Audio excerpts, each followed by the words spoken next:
That's what is happening in South Africa. We're joined now by correspondent Emsie Ferreira, who's in Cape Town. First of all, it is clear then the violence is escalating. What can you tell us about what's been happening today? Well, the situation remains very tense, particularly in KwaZulu-Natal, areas like Durban and Pietermaritzburg, which have been the hardest hit. But that's also the home of the former president who was arrested last week. We've seen looting and vandalism continue also around Johannesburg and in Pretoria. And we've just heard that an elderly man was shot dead in Katlehong outside Johannesburg. It also appears to be spreading to Cape Town.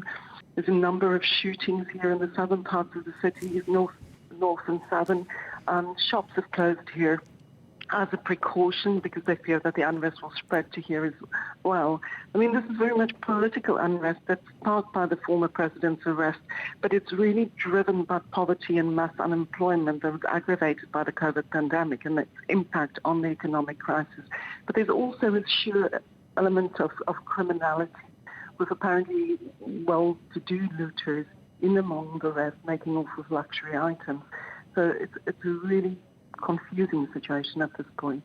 And the President, Cyril Ramaphosa, has deployed the army to some of those areas that you've mentioned. Clearly, that doesn't seem to be enough at this point to quell the level of unrest that we're seeing. What other options does the government now have?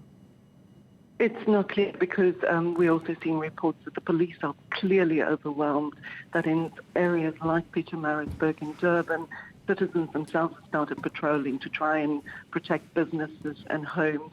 The president's being criticised as not doing enough because 2,500 troops, which is the number that he announced last night, were being deployed, is simply not enough to cope with the sheer amplitude of the situation.